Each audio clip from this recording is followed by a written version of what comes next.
Dan di sana dengan tidak sadar pun kami sebagai santri diajarkan sebuah demokrasi, yang dimana salah satu nilai demokrasi itu adalah gotong royong atau kolaborasi maupun kebersamaan khususnya. Itu salah satu nilai demokrasi yang tidak sadar kita lakukan dalam berpesantren. Bismillahirrahmanirrahim. Assalamualaikum warahmatullahi wabarakatuh. Selamat pagi sahabat Bawaslu. Kali ini berjumpa lagi dengan podcast Bawaslu Kabupaten Lombok Barat dalam rangka memperingati Hari Santri Nasional tahun 2025. Dan kali ini kami kedatangan narasumber yang sangat istimewa. Dia adalah santri dari Kabupaten Lombok Barat. Dan sebelum kita melanjutkan bincang santai kita pada kali ini, sebelumnya saya minta untuk memperkenalkan diri dan bagaimana keseharian sebagai santri. Silakan. Sebelumnya saya ucapkan salam. Assalamualaikum warahmatullahi wabarakatuh. Waalaikumsalam. Bismillahirrahmanirrahim. Sebelumnya saya banyak-banyak berterima kasih kepada sahabat-sahabat Bawaslu yang telah mengundang saya untuk bagaimana hari ini kita sama-sama berdiskusi terkait tentang mumpung pada tanggal 22 Oktober ini ada peringatan Hari Santri Nasional tahun 2025. Jadi sebelumnya saya perkenalkan diri. Izin, saya Muammar Kadapi, salah satu santri yang mondok di Pondok Pesantren NU Al-Bahariyah yang berada di Kabupaten Lombok Barat, yang dimana kami juga sebagai santri di sisi mempelajari ilmu agama juga perlu juga kita tahu beberapa isu-isu maupun hal-hal yang berhubungan terkait tentang pemerintahan khususnya di Bawaslu ini. Dan kami juga apresiasi para sahabat-sahabat Bawaslu karena telah mengundang santri untuk bagaimana ikut berdiskusi maupun partisipasi di dalam apapun kegiatan yang dilakukan oleh Bawaslu khususnya di Lombok Barat ini. Oke. Bicara tentang itu nih, Mas, apa sih menurut Anda pribadi itu santri, bagi Anda pribadi itu seperti apa gitu? Ya. Kalimat santri ini kan sebuah istilah yang dimana santri ini adalah murid maupun siswa, akan tetapi santri ini lebih khusus dengan kaitannya dengan pondok pesantren khususnya. Santri ini mempunyai beberapa karakter dan banyak sekali karakter terkait tentang karakter-karakter yang memang bersifat positif khususnya. Maka dari itu ada kalimat yang mengatakan pondok pesantren ini adalah laboratorium akhlak, yang dimana juga santri memang harus menuntut apa yang memang menjadi kewajiban. Yang pertama menuntut ilmu tentunya. Iya. Yang kedua bagaimana santri itu berakhlakul karimah yang kedua. Dan yang ketiga bagaimana santri ini bisa memberikan peran positif khususnya kepada masyarakat nanti untuk kedepannya. Yang dimana juga santri ini harus siap dalam segi apapun dan siap dalam situasi apapun ketika diminta untuk membuat hal-hal yang bersifat positif khususnya. Itu yang saya cerna istilah santri itu. Santri, oke. Itu menurut pandangan Anda pribadi, ya. Bisa diceritakan sedikit menurut pandangan santri atau tradisi pesantren, apa sebenarnya makna demokrasi itu? Oke. Santri dan pesantren dan demokrasi itu pun juga tidak bisa lepas maupun tidak bisa jauh dari tiga ini. Santri, pesantren, dan demokrasi. Saya flashback dari pertama saya nyantri, yang dimana dengan tidak sadar juga kami sebagai santri itu memang diajarkan demokrasi secara tidak langsung. Kenapa saya bilang demokrasi secara tidak langsung? di pondok pesantren itu banyak santri yang memang sering kita temukan, yang dimana mulai dari ngaji bareng, makan bareng, dan di sana dengan tidak sadar pun kami sebagai santri diajarkan sebuah demokrasi, yang dimana salah satu nilai demokrasi itu adalah gotong royong atau kolaborasi maupun kebersamaan khususnya. Itu salah satu nilai demokrasi yang tidak sadar kita lakukan dalam berpesantren. Mungkin saya waktu itu tidak tahu apa demokrasi. Ketika saya baru mondok, apa sih demokrasi itu atau seperti apa modelnya.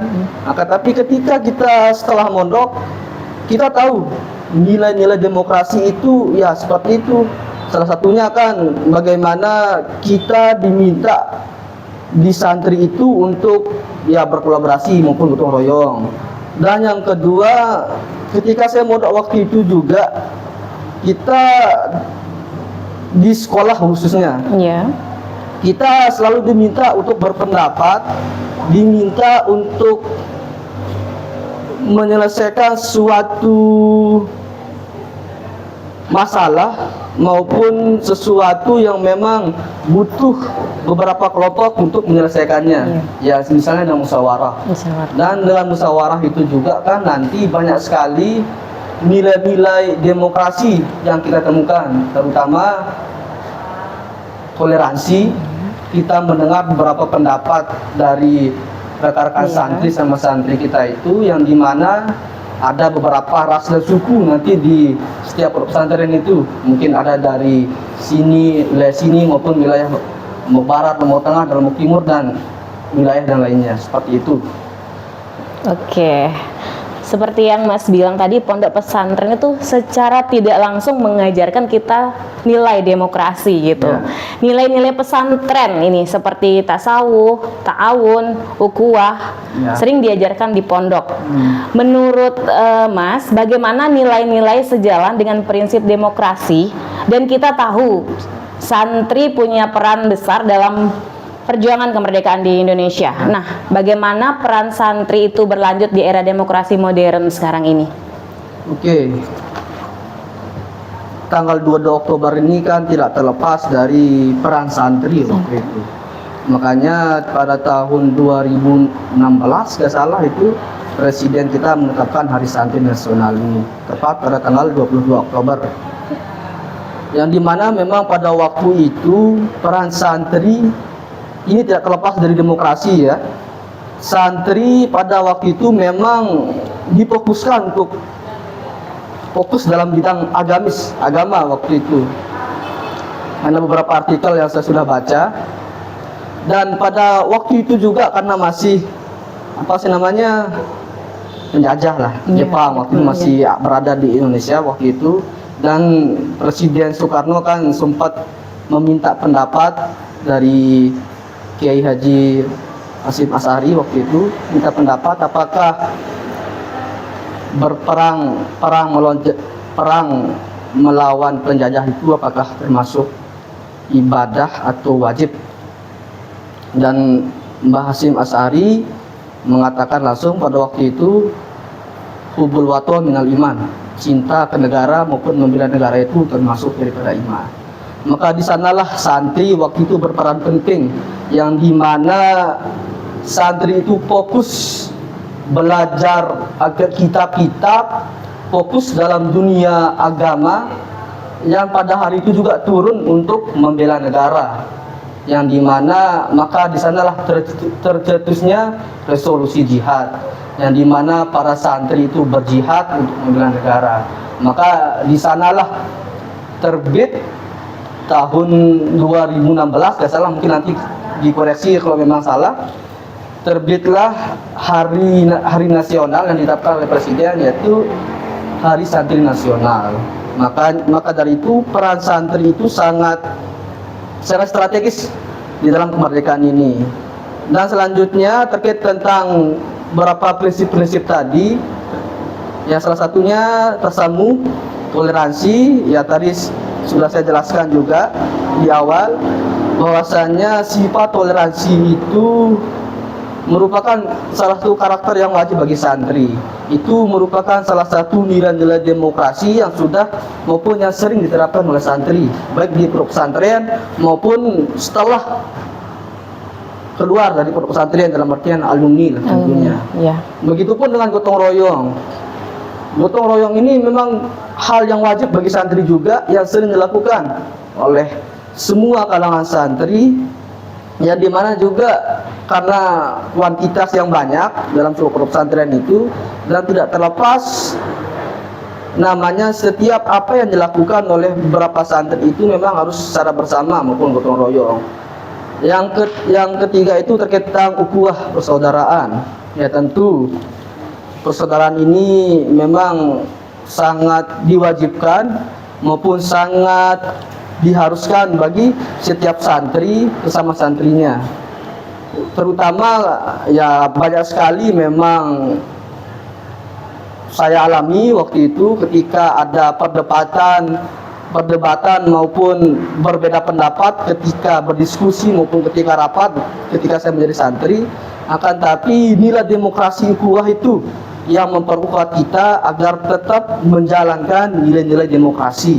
Makanya dari itu ya khususnya kami harap sahabat-sahabat Bawaslu juga nanti ya terjun ke beberapa pesantren juga untuk bagaimana menyampaikan lebih kuat nilai-nilai demokrasi kepada santri-santri maupun terhadap pihak-pihak pesantren tersebut. Ya, berarti dalam konteks pengawasan partisipatif kita perlu turun ke pondok pesantren untuk menyentuh santri-santri agar pengetahuannya lebih banyak tentang demokrasi seperti itu ya. Oke. Menurut Mas, apa tantangan terbesar bagi santri yang ingin ikut terlibat dalam dunia demokrasi atau politik? Oke. Jadi seperti apa yang saya sampaikan tadi juga, tantangan yang berat itu pertama pemahaman terkait tentang demokrasi maupun politik. Santri memang difokuskan untuk mempelajari ilmu agama, ya, entah itu kitab-kitabnya maupun menghafal Al-Quran dan yang lain-lain. Akan tapi di sisi lain juga itu tantangan, ya, karena minimnya terkait tentang pengetahuan demokrasi dan politik itu tantangannya. Dan yang kedua juga kadang kita sebagai santri itu karena minimnya informasi itu kadang juga kita tidak bisa membedakan antara informasi yang valid maupun informasi yang tidak valid, atau seperti bahasa sekarang hoax. Itu memang menjadi tantangan tersendiri kami sebagai santri. Yang pertama karena minimnya wawasan terkait tentang demokrasi maupun politik. Dan yang kedua karena kurangnya informasi yang kita dapatkan. Nah itu kan relevan juga terkait apa yang saya sampaikan tadi, poin yang pertama dan poin yang kedua. Dan dengan menanggapinya itu ya perlu nanti ya khususnya kami harap kepada sahabat-sahabat Bawaslu untuk turun dalam artian nantinya untuk mensosialisasikan bagaimana apa sih demokrasi, apa sih wawasan politik yang baik dan memang sesuai dengan nilai-nilai khususnya nilai-nilai agama, yang dimana kan sasarannya ini adalah santri maupun pondok pesantren, biar nantinya santri ini mengetahui loh nilai-nilai demokrasi yang benar dan berpolitik secara benar loh, seperti itu. Iya, tantangan terbesar sebagai santri itu bagaimana minimnya informasi gitu yang didapatkan oleh para santri itu sendiri. Nah, di era digital saat ini bagaimana santri bisa memanfaatkan media sosial untuk menyebarkan nilai-nilai demokrasi dengan cara yang santun dan beretika? Ini kita berbicara santri secara luas kan. Mungkin kalau santri secara di pondok pesantren itu memang ada beberapa keterbatasan khususnya ya contohnya santri kan tidak boleh membawa HP. Dan salah satu informasi itu ada ya di HP ada. Akan tetapi kalau kita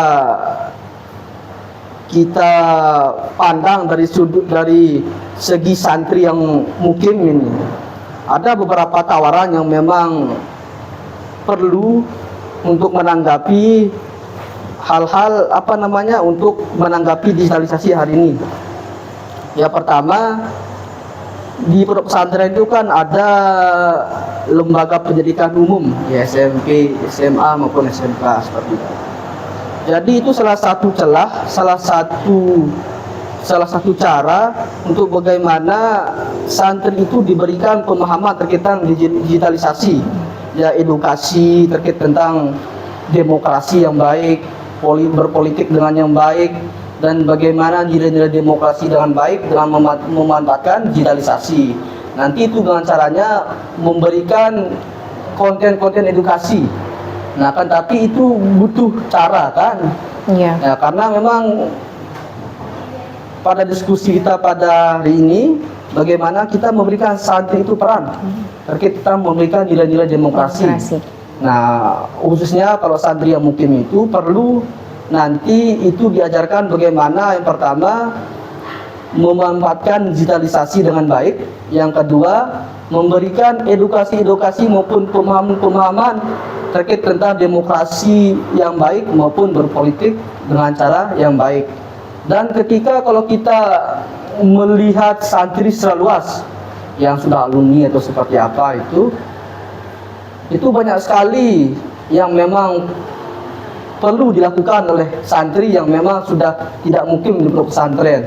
Yang pertama terkait tentang itu edukasi, terkait membuat konten terkait tentang edukasi yang bagaimana berkampanye, bagaimana menyampaikan secara offline nantinya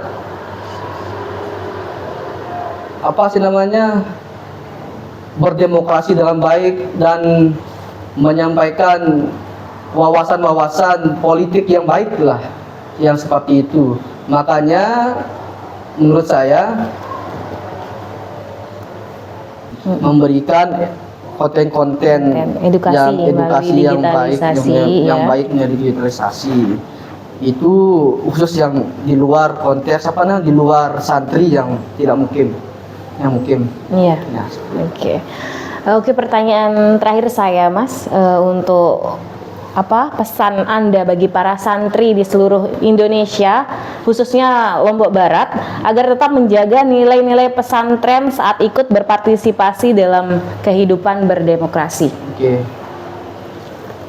Dan pada hari ini saya mewakili atau bisa dikatakan diberikan kesempatan oleh sahabat-sahabat Bawaslu untuk menyampaikan terkait tentang santri pada hari ini.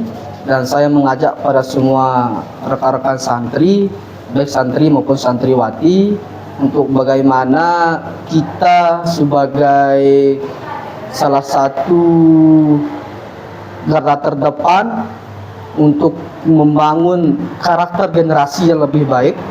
Maka dari itu saya mengajak pada semua rekan-rekan santri untuk tetap menjadi santri yang baik, santri yang selalu menjaga nama baik santri, dan santri yang selalu menjaga demokrasi, nilai-nilai demokrasi khususnya, dan mengajak santri untuk selalu belajar, selalu berproses. Di sisi membaca kitab-kitab kuning, para santri juga harus bisa mempelajari tentang ilmu pengetahuan umum. Misalnya menanggapi semua tanggapan-tanggapan isu, bisa mempelajari beberapa pola-pola pemerintahan, bisa mempelajari beberapa pola-pola politik tentunya. Maka di sanalah tercetusnya yang dinamakan santri intelektual.